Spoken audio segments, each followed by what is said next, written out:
The plate shook in Mara Colton's hand the moment the door of the diner slammed open hard enough to crack the glass. She did not know yet that this single night would change her life forever, but her body already sensed it before her mind could catch up. A man stepped inside, and the entire room seemed to lose its breath at once. He was enormous, not tall in the way that made people stare, but wide in a way that made the doorway look small. His shoulders nearly touched both sides of the frame. His footsteps were heavy and slow, deliberate, like he wanted every person inside to feel the weight of his arrival. His eyes moved across the room once, quickly, the way a predator studies a field before it decides where to walk. Mara had only been working at Rossetti's diner for 6 days. It was supposed to be a simple job. Pour coffee, take orders, smile at strangers, count her tips at the end of the night, and go home to her small apartment 2 blocks away. Nobody had told her that the owner of the restaurant, a calm, gray-haired man named Victor Rossetti, was more than just a businessman who liked to eat dinner in booth number 4 every Tuesday night. Nobody had told her what kind of world she had wandered into when she took this job out of desperation, 3 weeks after losing her last one. She noticed the tension before she noticed the man. The 2 men sitting near the kitchen door, the ones who always ordered black coffee and never touched their food, sat up straighter. Their hands moved toward their jackets in a motion so smooth it looked rehearsed. Victor Rossetti, sitting calmly in his booth with a folded newspaper beside his plate, did not look up right away. He took one more slow sip of his coffee, as if giving himself one final moment of peace before whatever was coming. Mara stood frozen near the counter, a tray balanced in her hands, watching the big man's eyes lock onto Victor's booth. She did not understand yet what she was looking at. She only understood the silence that had fallen over the diner, the kind of silence that made her stomach tighten with a fear she could not name. 3 days earlier, everything had still felt ordinary. Mara had grown up in a small town 2 hours outside the city, raised by her aunt after her parents passed away when she was young. She had always been the quiet kind, the kind of person who noticed details others missed, who remembered a customer's order after hearing it only once, who could read a room simply by watching how people held their shoulders. It was a skill she had built without meaning to, a survival habit from years of living carefully, trying not to be a burden to anyone. When she moved to the city looking for a fresh start, she imagined long shifts, tired feet, and slowly saving enough money to enroll in night classes. She had a plan. It was not an exciting plan, but it was hers, and she intended to follow it step by step. The diner job came through a friend of a friend, a manager named Nathan Price who ran the front of house and seemed kind enough during her short interview. He told her the pay was decent, the tips were good, and the owner liked things done quietly and properly. He never explained what quietly and properly really meant. Her first days on the job were simple. She learned the menu, memorized the regulars, and got used to the rhythm of the kitchen. She noticed that Victor Rossetti always arrived on Tuesday evenings at exactly 7 o'clock, always sat in the same booth, and always had 2 men stationed near the door who ordered coffee and nothing else. She assumed they were friends of his, maybe business partners. She did not ask questions. It was not her place to ask questions, and besides, she liked her job. She liked the small, steady comfort of pouring coffee and refilling sugar containers and pretending, just for a few hours each day, that her life was simple. On her 4th night, she overheard something she was not supposed to hear. She had gone into the back hallway near the kitchen to grab more napkins from the supply closet when she heard 2 low voices coming from behind the half-open door of the manager's office. She recognized Nathan's voice first, tense and quiet. The second voice belonged to a man she did not recognize, someone with a rough, low tone that made her spine straighten without her permission. "They're bringing someone in," the unfamiliar voice said. "Someone big, someone who doesn't miss." "Does Victor know?" Nathan asked. "Victor always knows. He just doesn't always listen." Mara stood frozen in the hallway, napkins forgotten in her hand, her heart suddenly loud in her own ears. She did not understand the full meaning of the words, but she understood the tone.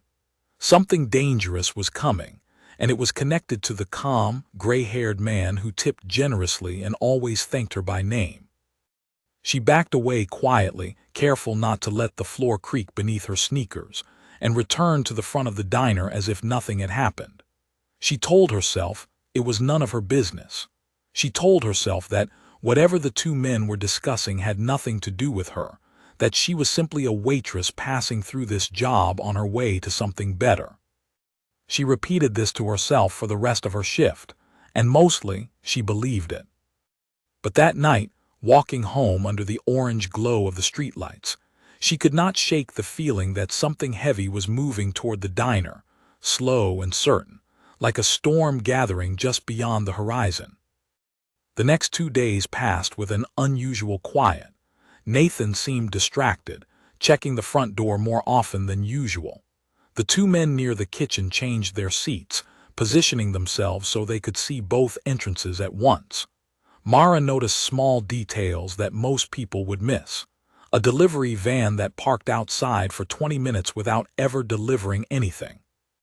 A man in a gray coat who walked past the window 3 times in 1 hour, never entering, never quite looking away. She kept these observations to herself, tucked them into the back of her mind the way she tucked away everything that frightened her. On Tuesday morning, the day of the incident, Nathan called a short staff meeting before opening. He told everyone to be extra attentive that evening, to keep an eye on unfamiliar faces, and to alert him immediately if anyone acted strangely. He did not explain why. He simply asked them to trust him, and because Mara needed this job more than she needed answers, she nodded along with the rest of the staff and said nothing. By 6 o'clock that evening, the diner filled with its usual Tuesday crowd. Families in the corner booths, a few tired office workers finishing late meals, an elderly couple who came every week and always ordered the same 2 plates. Mara moved through her shift with practiced ease, refilling coffee cups, delivering plates, offering polite smiles even as a strange, nervous energy sat heavy in her chest. At exactly 7 o'clock, the bell above the door rang and Victor Rossetti walked in, dressed as always in a simple gray suit, his expression calm and unreadable. He nodded once at Nathan, exchanged a few quiet words with the 2 men near the kitchen, and settled into his usual booth. He ordered his usual meal, a plain grilled chicken plate with steamed vegetables, and asked Mara by name how her first week was going. "It's going well, sir," she answered, forcing a small smile. "Thank you for asking." He studied her for a moment longer than necessary, as if trying to read something beneath her polite words. Then he simply nodded and returned his attention to the folded newspaper beside his plate. For the next hour, everything felt almost normal. Mara refilled water glasses, delivered dessert orders, and chatted briefly with the elderly couple about their granddaughter's upcoming wedding. She almost forgot the strange tension from the past few days. Almost. Then, at 8:15, the front door of the diner opened, and the ordinary night ended completely. The man who entered was unlike anyone Mara had ever seen. His size alone commanded attention, but it was something else about him that made her stomach twist with instant unease. His eyes were flat and calm in a way that felt deeply wrong, the way still water sometimes hides something dangerous beneath its surface. He wore a long dark coat despite the mild evening, and his hands remained tucked into its pockets as he scanned the room with slow, methodical precision. Nathan noticed him instantly. His face went pale, and his hand drifted toward the small radio clipped to his belt, the one Mara had assumed was simply for kitchen communication. The 2 men near the kitchen door rose from their seats without a word, their chairs scraping softly against the floor. Victor Rossetti looked up from his newspaper. For the first time since Mara had met him, something flickered across his calm expression. Recognition. And beneath it, something closer to acceptance, as though he had been expecting this moment for longer than anyone realized.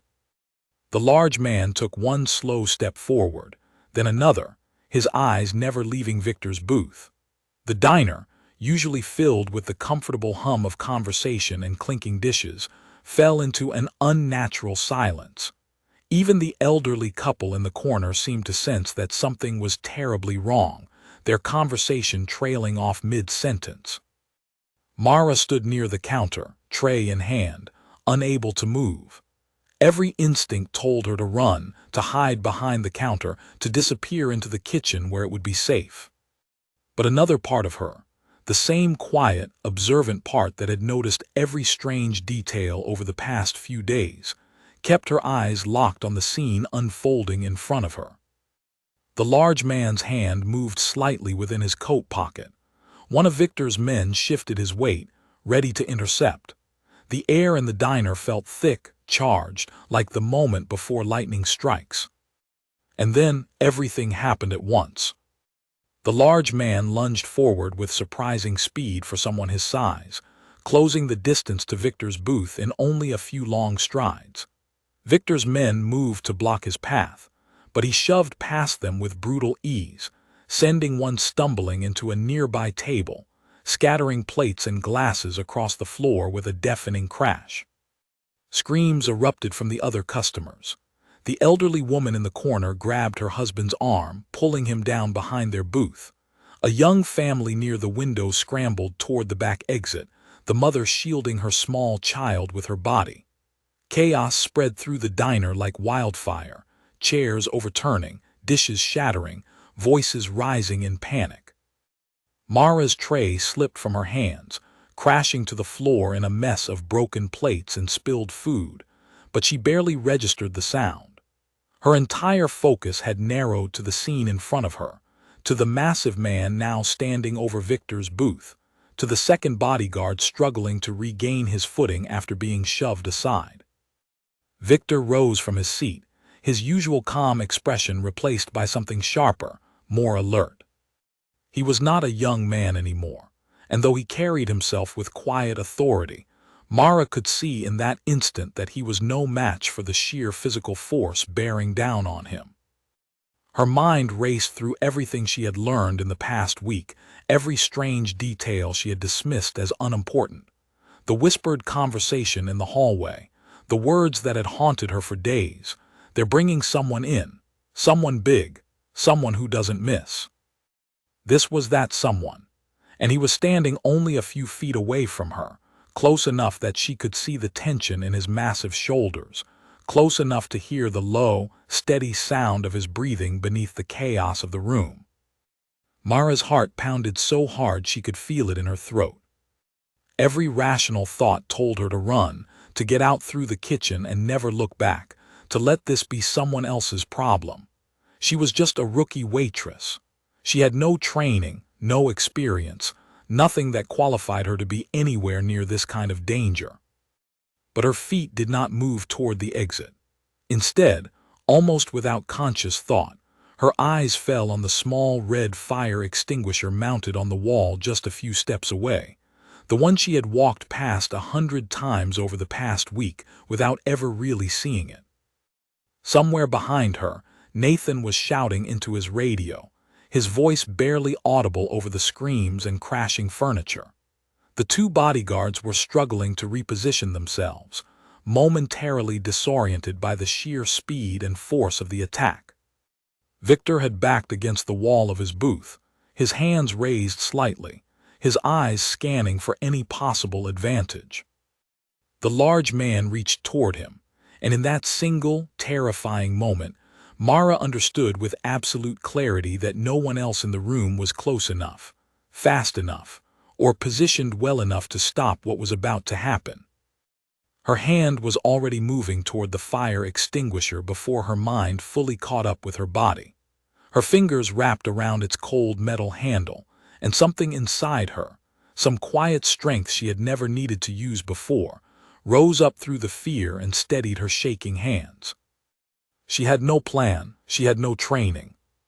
She only had instinct, adrenaline, and a desperate refusal to stand by and do nothing while someone was hurt in front of her.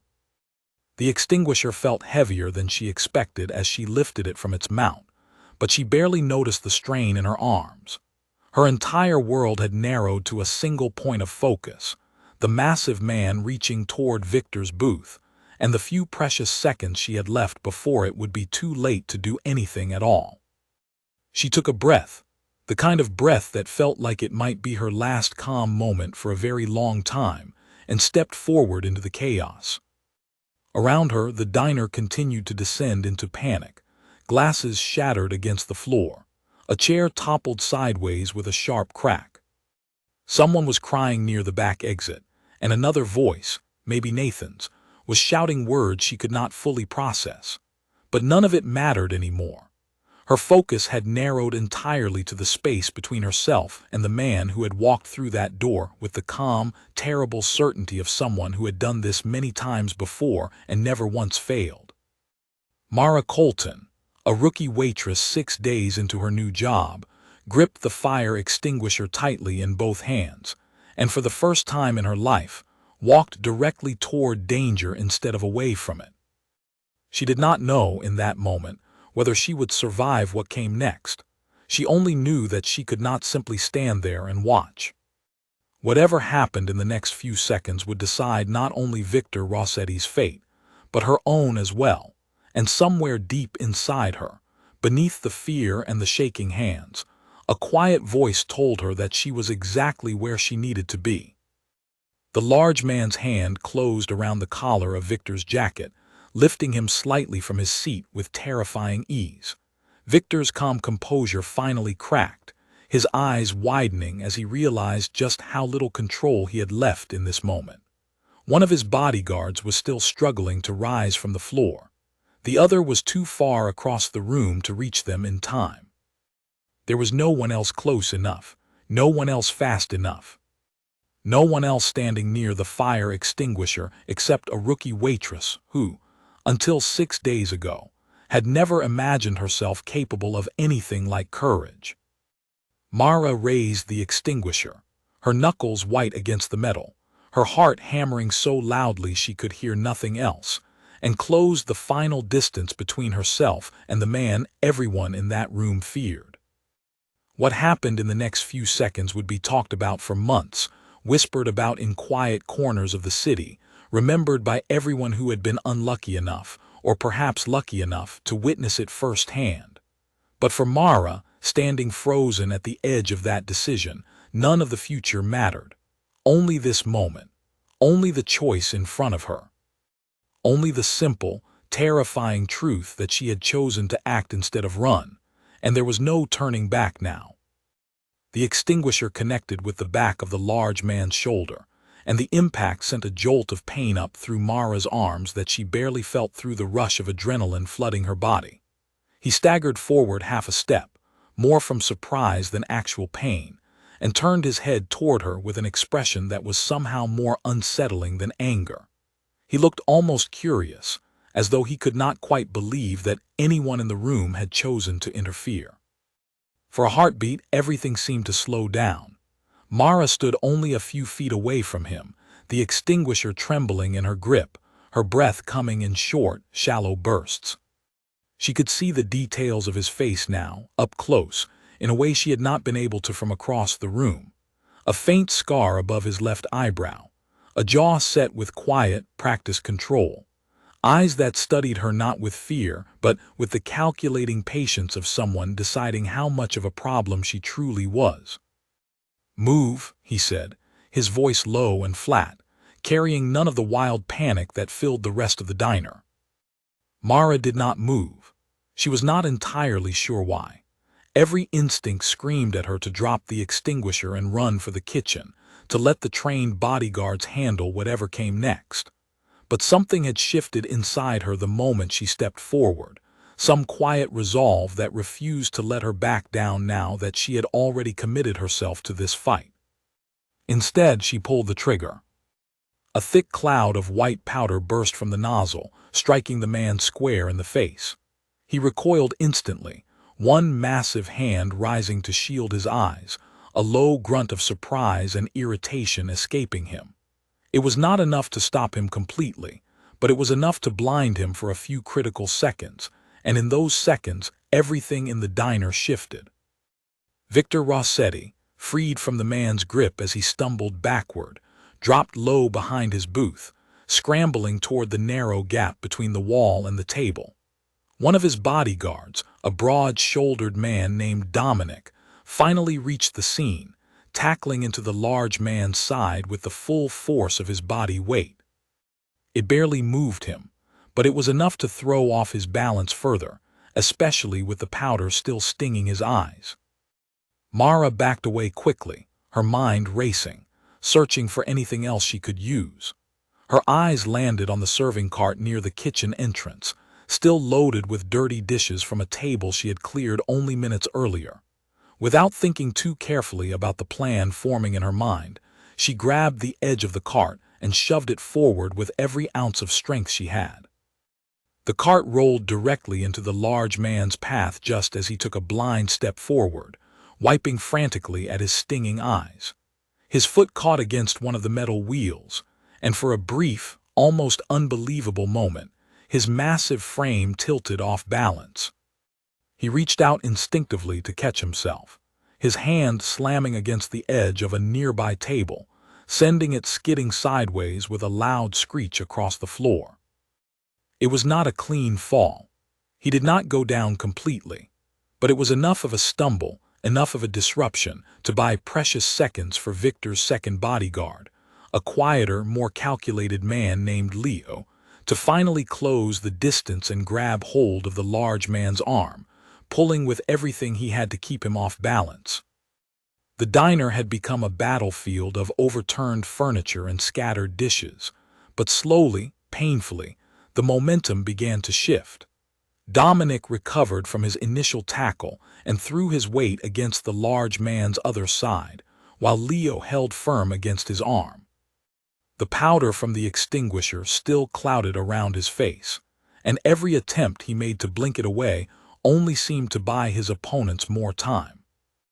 Mara stood near the counter, gripping the now empty extinguisher, watching the struggle unfold with her heart still pounding violently against her ribs. She knew she could not do much more physically, not against someone of that size, but she also knew that the fight was far from over. Her mind raced through the layout of the diner, searching for anything else that might help tip the balance further. Her eyes landed on the coat rack near the entrance, a heavy wooden stand that had been bolted loosely to the floor for stability. It was not much, but it was something.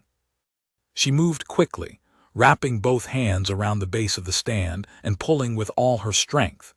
It gave way after a moment of resistance, the bolts tearing free from the worn wooden floor, and she dragged it toward the struggle unfolding only a few feet away. The large man, still blinded and now pinned between two determined bodyguards, let out a low, frustrated growl. He twisted violently, breaking one arm free from Leo's grip, and swung his elbow backward with enough force to send Leo staggering into a nearby booth. For a moment, it looked as though the tide might shift back in his favor. That was the moment Mara acted again. She swung the coat rack forward with both hands, striking him across the back of his shoulders with a loud, heavy thud. It was not enough to seriously injure him, but combined with everything else, the powder still clouding his vision, the earlier stumble over the serving cart, Dominic's continued grip on his other side, it was enough to finally send him off balance completely. He crashed sideways into an empty booth, the wooden frame splintering under the sheer force of his weight. Dishes and silverware scattered across the floor in a chaotic symphony of clattering metal and shattering glass. For a brief moment, he lay stunned amid the wreckage, his massive chest heaving with exertion and frustration. Dominic did not hesitate. He pressed his advantage immediately, pinning the large man's arm behind his back while shouting for anyone nearby to help restrain him. Leo, recovering from the earlier blow, scrambled back to assist, adding his weight to keep the man from rising again. Victor Rossetti, still crouched behind the overturned booth where he had taken shelter, slowly rose to his feet, his expression a mixture of shock and something closer to disbelief. He looked first toward his bodyguards, then almost hesitantly toward Mara, who stood only a few feet away, breathing hard, the empty fire extinguisher still clutched tightly in her hands. The chaos in the diner had not fully settled. Customers were still huddled near the back exit, some crying, others simply staring in stunned silence at the scene of destruction spread across the once orderly restaurant. Nathan, the manager, finally emerged from behind the counter where he had been shouting into his radio, his face pale but his eyes wide with something that looked almost like awe as he took in what had just happened. Sirens grew louder in the distance, growing closer with each passing second. Someone, perhaps one of the fleeing customers, had already called for help the moment the chaos began. Mara barely registered the sound over the pounding of her own heartbeat, still trying to process everything that had just unfolded in what felt like both an eternity and the blink of an eye. The large man, pinned firmly beneath Dominic and Leo's combined weight, finally stopped struggling, his breathing heavy and ragged, his eyes still red and irritated from the powder that had blinded him at the critical moment. He said nothing, his earlier calm, calculating demeanor replaced now by a simmering frustration that radiated off him even as he lay restrained on the floor. Victor took a slow step toward Mara, his eyes studying her with an expression she could not quite read. Gratitude, certainly, but also something more complicated, a kind of careful calculation that made her stomach tighten with unease even after the immediate danger had passed. "You could have run," he said quietly, his voice steady despite everything that had just happened. "Most people would have run." Mara opened her mouth to respond, but no words came out immediately. Her hands were still shaking, the adrenaline slowly beginning to fade, replaced by a wave of exhaustion and disbelief at her own actions. She looked down at the extinguisher still clutched in her hands as though seeing it for the first time, as though trying to understand how a simple object meant for putting out kitchen fires had somehow become the tool that saved a man's life. "I don't know why I didn't," she finally said, her voice quieter than she intended. I couldn't just stand there." Victor studied her for a long moment, something shifting behind his calm eyes. Around them, the sound of approaching sirens grew louder, and the flashing red and blue lights began to reflect off the shattered glass scattered across the diner floor. Customers slowly began to emerge from their hiding places, some still shaking, others already pulling out their phones to capture images of the wreckage. Nathan approached cautiously, his eyes moving between Victor, Mara, and the restrained man still pinned beneath the two bodyguards. "The police are almost here," he said, his voice tight with barely controlled panic. "What do we tell them?" Victor's expression hardened slightly, the calculating businessman replacing the shaken man who had nearly lost his life only moments earlier. "We tell them the truth," he said carefully, "as much of it as they need to hear." Mara barely registered the exchange, her mind still replaying the chaotic sequence of events over and over. The moment the door had slammed open, the cold, flat look in the large man's eyes, the weight of the extinguisher in her hands, the desperate, instinctive decision to act instead of run. She had never considered herself brave, had never imagined herself capable of standing between danger and another person, and yet here she stood in the wreckage of a destroyed diner, having done exactly that. The first police officers arrived moments later, their flashlights cutting through the dim lighting of the diner as they surveyed the scene of overturned tables, shattered dishes, and the large man still restrained on the floor. Questions began immediately, rapid and overlapping, as officers moved through the crowd of shaken customers, trying to piece together exactly what had happened. Mara found herself standing slightly apart from the chaos, watching as paramedics checked on Dominic, who had suffered a minor injury to his shoulder during the struggle, and as officers carefully secured the large man, whose eyes still burned red from the powder that had blinded him at the crucial moment. She felt strangely disconnected from the scene around her, as though she were watching everything unfold from somewhere outside her own body. It was only when an officer approached her directly, asking for her account of what had happened, that the full weight of the situation began to settle over her. She had not simply witnessed an attempted attack on a man she barely knew. She had actively intervened, had physically fought against someone twice her size and clearly trained for violence, and had somehow, against every reasonable expectation, come out the other side unharmed. As she began recounting the events to the officer, her voice steady despite the exhaustion pulling at her limbs, she noticed Victor watching her from across the room, his expression unreadable, his eyes calculating something she could not quite name. Whatever this night had started, she understood with a growing sense of unease. It was far from over.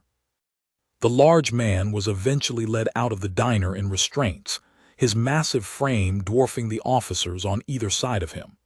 He said nothing as he passed, his eyes briefly meeting Mara's with an expression that sent a fresh chill down her spine despite the powder still clouding his vision. It was not anger she saw there, not exactly. It was something closer to reassessment, as though he were filing away a piece of information he had not expected to need. Nathan began the slow, exhausting process of speaking with customers, offering apologies and reassurances even as his own hands trembled slightly with the aftermath of adrenaline. The diner, once a place of quiet routine and familiar faces, now looked like the aftermath of a storm, broken furniture, and shattered glass scattered across every surface. Mara finally allowed herself to sit down, her legs suddenly unsteady beneath her, in one of the few booths that had escaped the chaos unscathed. She stared down at her hands, still faintly trembling, and tried to process everything that had happened in the span of only a few terrifying minutes. She had come to this city looking for a simple, steady job, a way to save money and slowly build toward something better. She had never imagined that within her first week, she would find herself standing between a dangerous stranger and the man who owned the restaurant where she worked, armed with nothing more than a fire extinguisher and a stubborn refusal to run. Across the room, Victor finished speaking with the officers and made his way toward her booth, his expression still carrying that same careful, calculating weight she had noticed earlier. He sat down across from her without asking permission, his eyes studying her with an intensity that made her suddenly, acutely aware of just how little she still understood about the world she had unknowingly stepped into. "We need to talk," he said quietly, his voice carrying none of the polite formality he had used with her over the past week. "About what happens next." Mara looked up at him, exhaustion and lingering fear mixing uneasily in her chest, and understood with a sinking certainty that whatever conversation was about to unfold would change the course of her life just as dramatically as the events of the past hour already had. The police station felt colder than Mara expected, its fluorescent lights humming softly overhead as she sat in a small interview room, still wearing her stained waitress uniform. Someone had brought her a cup of coffee nearly an hour ago, and it had long since gone cold beside her hands, which had finally stopped shaking sometime during the drive over. Across the table sat a detective named Claire Whitfield, a sharp-eyed woman in her 40s with a calm, steady manner that made Mara feel simultaneously reassured and carefully studied. Claire had already gone through the basic details twice, asking Mara to describe the events at the diner in as much detail as she could remember, pausing occasionally to write something in the notebook resting on the table between them. "Let's go back to the moment he entered," Claire said, her pen hovering over the page. "You said you noticed something was wrong before anyone else reacted. What tipped you off?" Mara considered the question carefully, trying to piece together the fragmented memories of that chaotic evening. "It was the silence," she finally said. "Everyone just stopped talking at once. And the way he moved, like he already knew exactly where he was going." Claire nodded slowly, jotting down a few more notes. "And the two men who were with Mr. Rossetti, Dominic and Leo, They didn't react until after he had already crossed the room. They tried, Mara said, remembering the chaos with painful clarity. But he moved faster than anyone expected. He pushed past them like they weren't even there. The detective studied her for a long moment, something thoughtful crossing her expression. "You understand," she said carefully, "that the man who attacked the diner that night has a history, a significant one. He's been connected to several unresolved incidents across 3 different states, though nothing has ever been proven against him until now." Mara felt a chill settle over her despite the warm, stuffy air of the interview room. "What kind of incidents?" Claire hesitated, clearly weighing how much information to share. "The kind that usually end very differently than what happened at your diner," she said finally. "You should understand, Miss Colton, that what you did that night was extremely unusual. Most people who find themselves in that position don't get the chance to walk away and tell their story afterward." The weight of those words settled heavily over Mara as she sat in the quiet interview room. The reality of just how dangerous the situation had been finally beginning to sink in beyond the immediate adrenaline of the moment itself.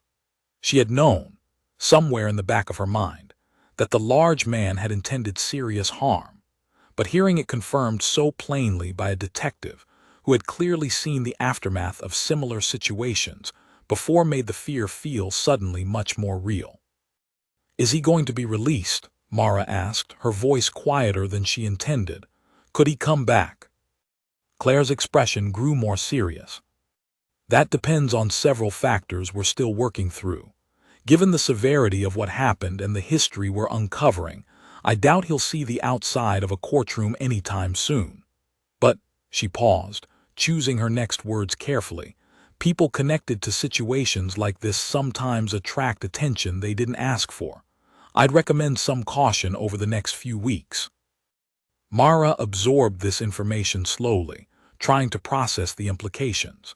She had walked into this job looking for something simple and steady, and within a single week, she had somehow become entangled in a world of danger and consequence far beyond anything she had ever imagined for herself. The interview continued for another 20 minutes, Claire asking careful, methodical questions about the sequence of events, the layout of the diner, the exact moments when Mara had made each decision during the chaos. By the time it finally concluded, exhaustion had settled deep into Mara's bones, a bone-tired weariness that came from both the physical exertion of the fight and the emotional toll of reliving it in such careful detail. As she stepped out of the interview room, she found Victor Rossetti waiting in the hallway, seated in one of the uncomfortable plastic chairs lining the wall, his expression calm but his eyes carrying a weight that had not been there before the events of the evening. He rose when he saw her, straightening his jacket with a small, practiced motion. "They kept you a while," he said, his voice softer than she remembered from their earlier conversation at the diner. "Are you all right?" Mara considered the question for a moment before answering honestly. "I don't really know yet," she admitted. "Everything still feels like it happened to someone else." Victor nodded slowly, understanding in his eyes. "That feeling will fade eventually, though I suspect tonight will stay with you for a long time regardless." They walked together toward the station's exit, the late evening air cool and quiet compared to the chaos of only a few hours earlier. Victor's car waited outside, a sleek black sedan with a driver standing patiently beside the passenger door. He gestured toward it, offering Mara a ride home, and though every instinct told her to politely decline and find her own way, exhaustion won out over caution, and she accepted with a small nod. The drive through the city was quiet at first, both of them lost in their own thoughts as the streetlights passed by in a steady, hypnotic rhythm. It was Victor who finally broke the silence, his voice carrying a careful, deliberate weight. "I want to be honest with you about something," he said, turning slightly in his seat to face her. "The life I lead is not a simple one. What happened tonight was not the first attempt against me, and I doubt it will be the last.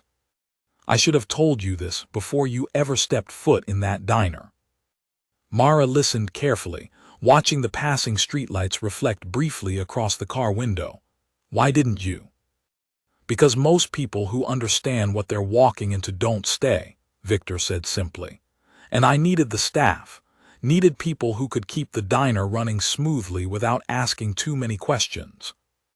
The honesty in his admission surprised her, though it did little to ease the growing unease settling in her chest. "So what happens now?" she asked.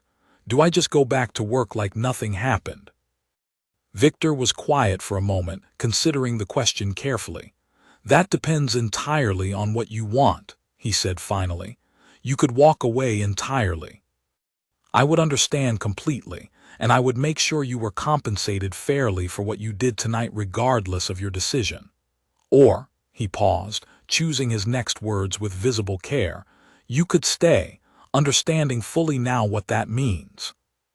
Mara turned the offer over in her mind, weighing the fear still lingering in her chest against the strange, unexpected sense of purpose she had felt in the moment she chose to act rather than run.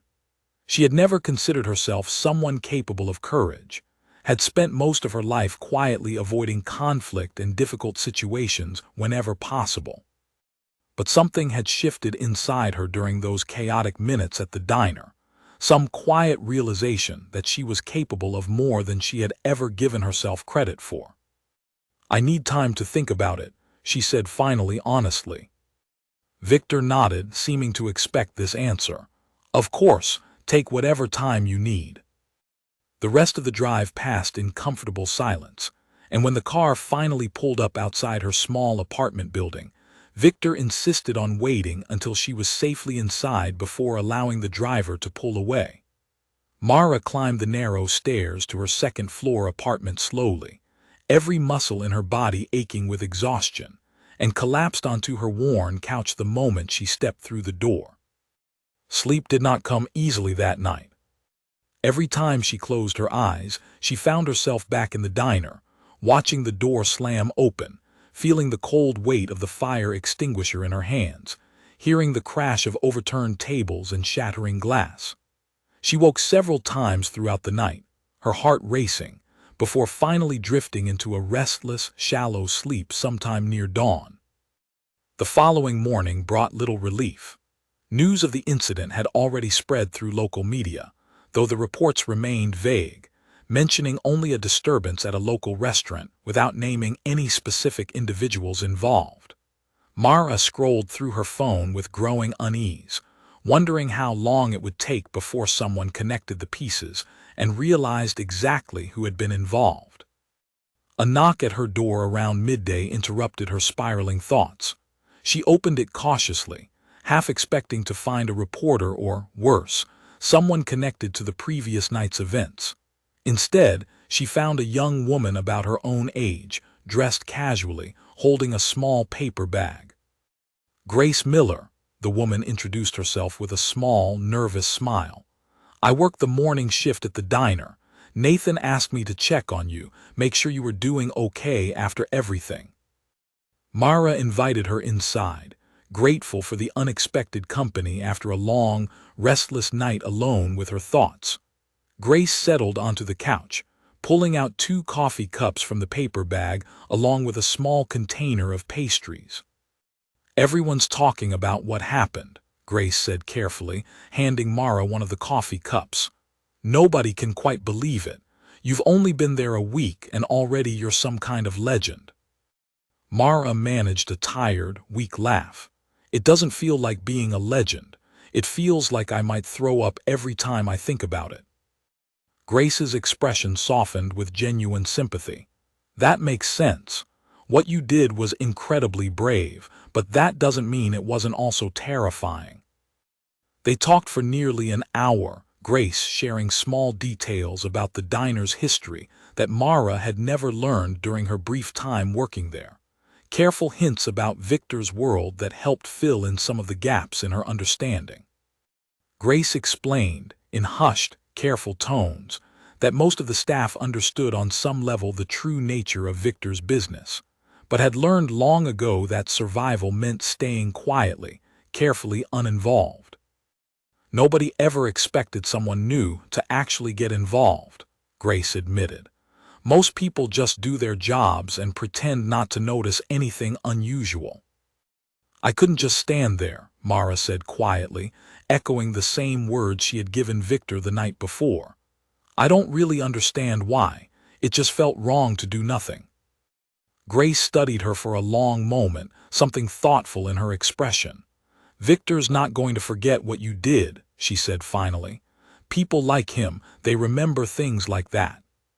It could be a good thing, having someone like him owe you a debt, or it could complicate your life more than you're ready for.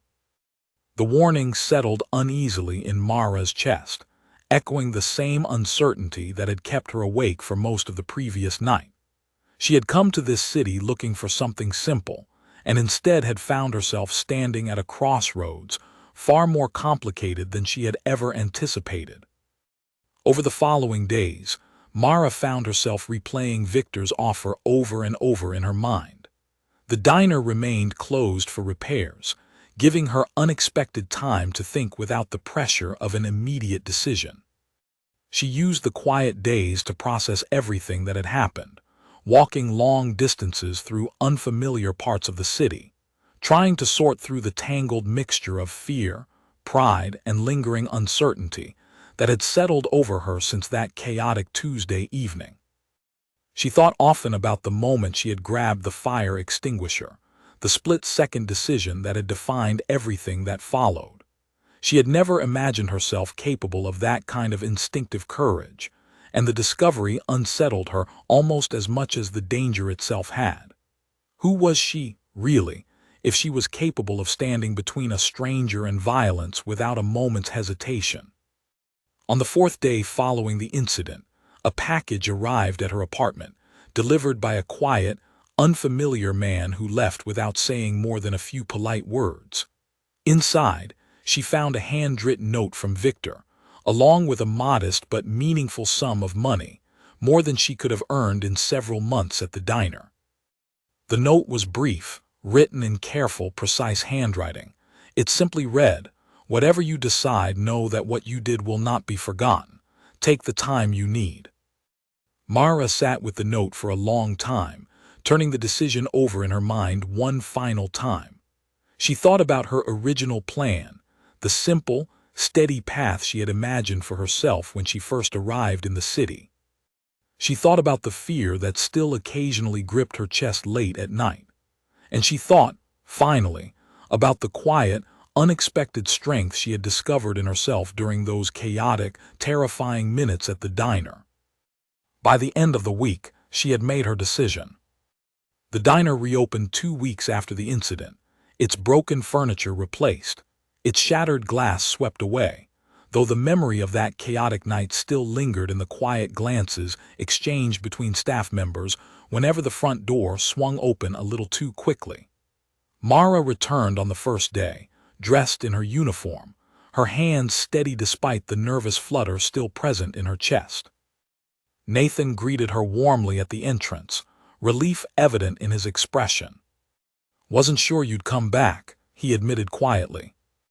"Neither was I," Mara replied honestly, glancing around the familiar space that now felt subtly different, weighted with memories that had not existed 2 weeks earlier. The regular customers slowly returned over the following days, along with a few new faces drawn by curiosity after the incident had eventually made its way into wider public conversation, despite Victor's careful efforts to keep the details vague. Mara found herself occasionally recognized by strangers, though she deflected most questions with a polite, practiced vagueness that Grace had helped her develop during the quiet weeks of the diner's closure. Victor's visits to the diner continued, though his security had increased noticeably, with additional bodyguards now stationed both inside and outside the restaurant during his weekly dinners. He greeted Mara each time with a quiet nod of acknowledgement, their interactions carrying an unspoken understanding that had not existed before that fateful Tuesday evening. It was nearly a month after the incident when Victor asked Mara to join him for a private conversation after her shift had ended. She sat across from him in his usual booth, the diner quiet and empty, except for the two of them and a single bodyguard stationed discreetly near the entrance. "I've been giving some thought to your situation," Victor said, folding his hands together on the table. "What you did that night, it wasn't something I could have reasonably expected from anyone, let alone someone so new to this environment." Mara waited quietly, unsure where the conversation was heading.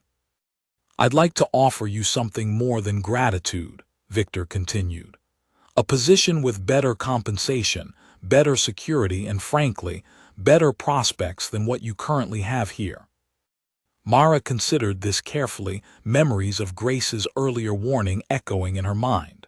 "What kind of position?" Victor's expression remained calm and measured. "Nothing dangerous, I assure you. More of an administrative role, helping manage certain aspects of my business affairs. Someone with your instincts, your ability to notice details others miss, that's a valuable skill in my world." The offer settled uneasily in Mara's chest, tempting in its promise of stability and better opportunity, yet carrying an undeniable weight of consequence that she was not entirely sure she was prepared to accept. She thought about her original plan, the simple, quiet path she had imagined for herself before that chaotic night had rewritten everything.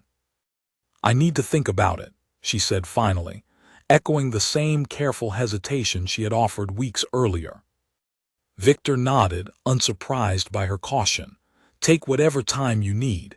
The offer isn't going anywhere." Over the following days, Mara found herself torn between two very different versions of her future.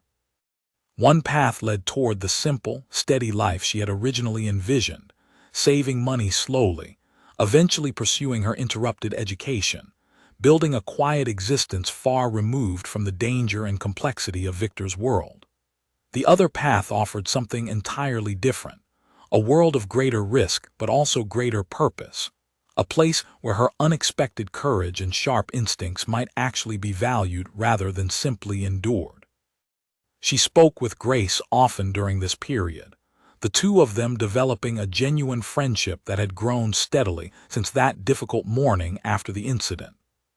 Grace, who had worked at the diner for nearly 3 years, offered a perspective shaped by long experience navigating the careful balance between awareness and deliberate ignorance that survival in Victor's orbit seemed to require. "You don't have to decide everything right now," Grace told her one evening, the two of them sharing a quiet meal after their shifts had ended. "But you should know that once you accept something like this, it changes how people see you. Not just Victor, everyone." Mara absorbed this warning carefully, weighing it against the strange, persistent pull she felt toward accepting the offer despite every reasonable instinct telling her to walk away entirely. She thought often about the moment she had grabbed the fire extinguisher, the clarity of purpose she had felt in that instant, so different from the quiet uncertainty that had defined much of her life up to that point. Nearly 3 weeks after Victor's initial offer, another development complicated her decision further. Detective Claire Whitfield returned to the diner unexpectedly, requesting a private conversation with Mara during a quiet afternoon shift. They sat together in a back booth, Claire's expression carrying the same careful, measured quality Mara remembered from their earlier interview. "I wanted to update you on the situation," Claire began.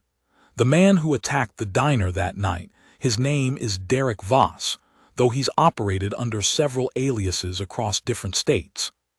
We've confirmed his connection to at least 4 other unresolved incidents." Mara listened carefully, a familiar chill settling over her at the mention of the large man's actual name, a detail that somehow made the entire experience feel even more real than it already had. "He's being held without release pending trial," Claire continued.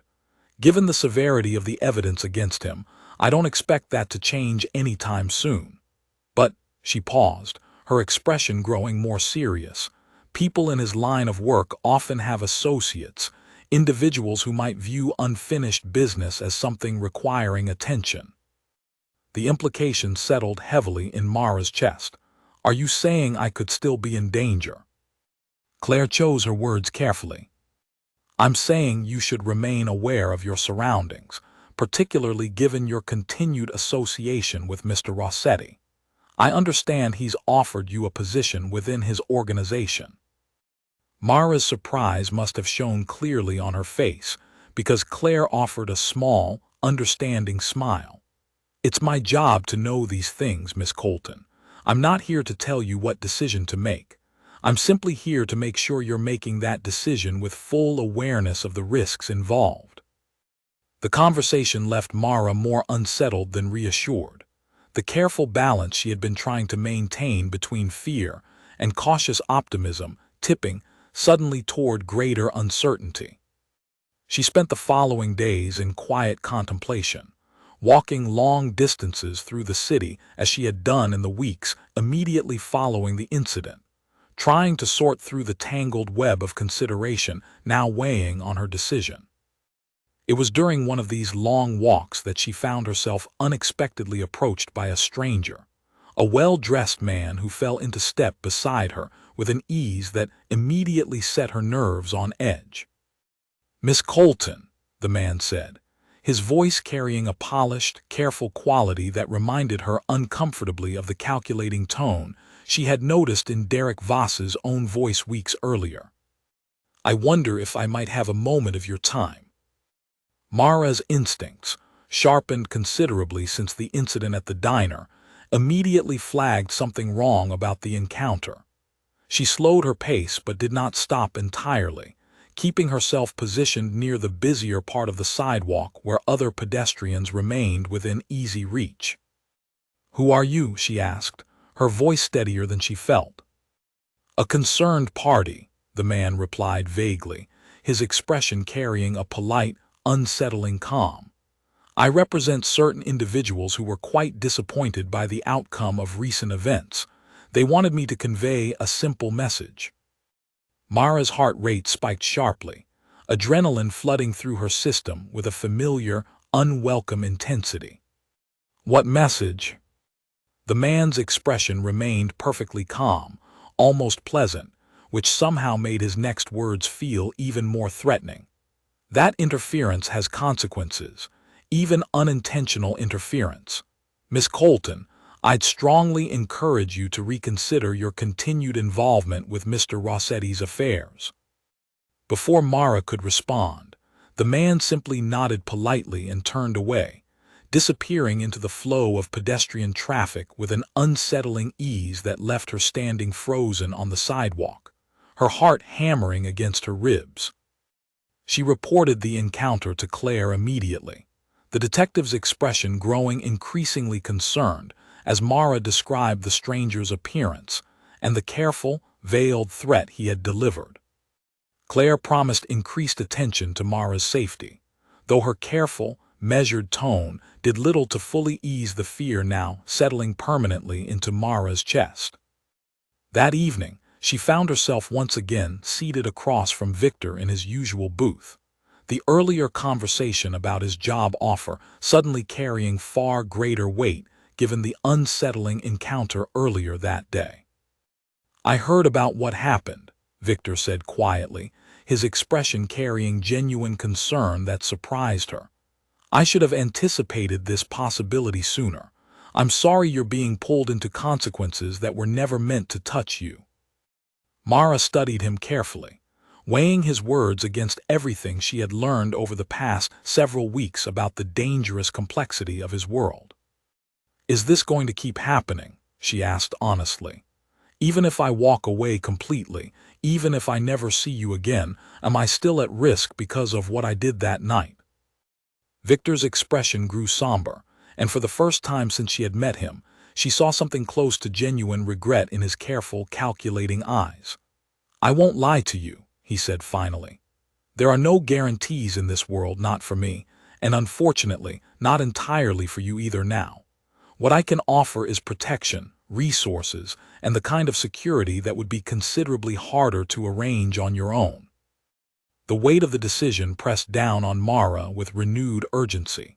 the abstract consideration of the past several weeks suddenly crystallizing into something far more immediate and consequential. She thought about the stranger's calm, threatening words, about Claire's careful warnings, about Grace's honest assessment of what accepting Victor's offer would truly mean for her future. She thought, too, about the moment at the diner when she had chosen to act rather than run, the quiet, unexpected strength she had discovered in herself during those chaotic minutes.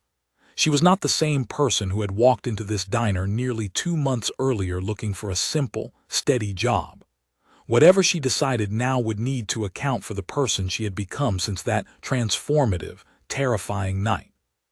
"I need a few more days," she told Victor finally, though even as she spoke the words, she could feel her decision slowly solidifying beneath the surface of her carefully maintained uncertainty. Victor nodded, understanding evident in his expression. "Take whatever time you need. But Mara," he paused, his voice carrying unexpected sincerity, "whatever you decide, know that what you did for me that night changed something. I don't extend offers like this lightly, and I don't make them without genuine respect for the person receiving them." Walking home that evening, the city lights reflecting softly against the darkened streets, Mara found herself thinking not about fear or danger, but about purpose. About the quiet, steady life she had originally planned for herself, and the far more complicated, uncertain path now stretching out before her instead. She thought about courage, about the strange, unexpected discovery that she was capable of far more than she had ever believed about herself. By the time she reached her apartment, climbing the familiar narrow stairs to her second-floor unit, she understood with quiet, growing certainty exactly what she needed to do next. 3 days later, Mara sat once again across from Victor in his usual booth, the diner quiet around them in the calm stretch between the lunch and dinner rush. Her decision had settled firmly into place over the past several days, each hour of careful consideration bringing her closer to a clarity she had not expected to find so completely. "I've made my decision," she said, meeting his careful, patient gaze directly. Victor waited, his expression giving nothing away, though she noticed a slight tension in his shoulders that suggested even he was uncertain which way she might choose. "I'll accept your offer," she said, "but I want to set some conditions first." A small, genuine smile crossed Victor's face, the first she had seen from him that carried something close to real warmth rather than careful calculation. "I'm listening." Mara had spent the previous days carefully considering exactly what she needed from this arrangement, weighing her safety, her independence, and her own sense of who she wanted to become against the undeniable pull of purpose she had felt since that chaotic night. "I want proper training," she said. "If I'm going to be involved in this world, even in an administrative capacity, I want to understand how to protect myself properly, not rely on luck and a fire extinguisher next time." Victor nodded slowly, considering this. "That's reasonable. I can arrange that." "I also want continued contact with Detective Whitfield," Mara continued. "I trust her, and I want someone outside your world who I can turn to if I ever feel like things have gone too far." This request seemed to surprise Victor slightly, though after a moment of consideration, he nodded again. "I can respect that boundary." "And," Mara said, her voice growing steadier with each condition she laid out, "I want the option to walk away entirely at any point without consequence. I need to know that if this ever becomes something I can't live with, I have a way out." Victor studied her for a long moment, something thoughtful and genuinely respectful crossing his expression. "You've thought about this carefully." "I've had a lot of time to think," Mara replied simply. "Then I agree to your conditions," Victor said, extending his hand across the table. "Welcome to a considerably more complicated version of your life, Miss Colton." Mara shook his hand firmly, a strange mixture of nervousness and quiet determination settling over her as the decision became formally official. Whatever came next, she understood that she was choosing this path with clear eyes, fully aware of both the risks and the strange, unexpected sense of purpose it offered her. The weeks that followed brought significant changes to Mara's life.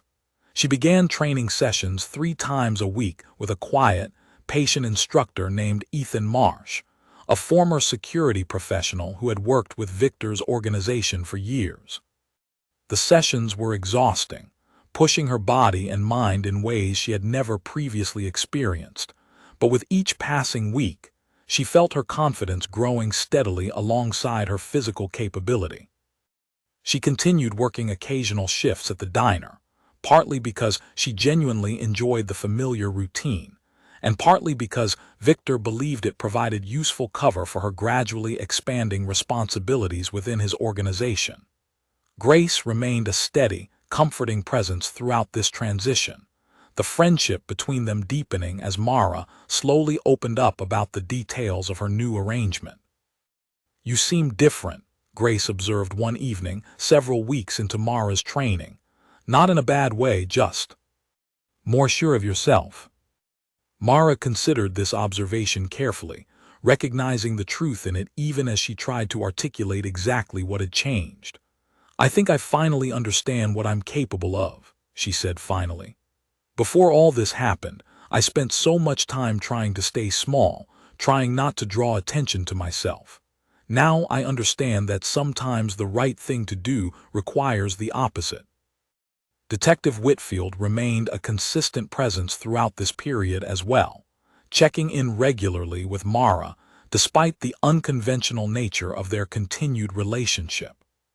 During one such conversation, several months after the initial incident, Claire shared an update that brought a measure of closure to the lingering unease that had followed Mara since that chaotic Tuesday evening. "Derek Voss's trial concluded yesterday," Claire told her during a quiet coffee meeting away from the diner. "Given the overwhelming evidence, including your testimony, he's been sentenced to a significant term. He won't be a threat to anyone for a very long time." The relief that washed over Mara upon hearing this news was more profound than she had expected, a tension she had been carrying unconsciously for months finally beginning to ease. "And the associates?" she asked carefully, remembering the unsettling encounter with the well-dressed stranger months earlier. "The ones who sent that warning." Claire's expression grew more serious. "We've identified several individuals connected to that message, though building a solid case has proven more complicated. I'd continue exercising caution, but the immediate threat level has decreased considerably since Voss's conviction." Mara absorbed this information with a mixture of relief and continued vigilance, understanding that the world she had chosen to step into would likely never offer complete, permanent safety. But she had made her peace with that reality during the careful weeks of consideration before accepting Victor's offer, and she found herself surprisingly steady in the face of this ongoing uncertainty. As the months passed, Mara's role within Victor's organization gradually expanded beyond the simple administrative capacity originally described. Her sharp instincts, the same quiet attentiveness that had first alerted her to danger on that fateful Tuesday evening, proved consistently valuable in identifying potential problems before they escalated into genuine threats. Victor came to rely on her judgment increasingly, consulting her on decisions that extended well beyond her original job description. She maintained her friendship with Grace throughout this transition, the two of them meeting regularly even as their professional paths diverged further. She continued her training with Ethan, gradually developing genuine skill and confidence in her ability to protect herself, a stark contrast to the frightened, uncertain rookie waitress who had once stood frozen at the sight of danger walking through the diner's front door. Nearly a year after the incident that had irrevocably changed the course of her life, Mara found herself reflecting on the distance she had traveled since that chaotic Tuesday evening. She sat once again in the diner, though now in a different capacity, no longer simply a waitress pouring coffee and delivering plates, but someone whose presence carried genuine weight and respect within the careful, complicated world she had chosen to enter. Victor approached her booth one quiet afternoon, settling into the seat across from her with the same calm, measured presence she had come to know well over the past year. "I've been thinking about that night often lately," he admitted.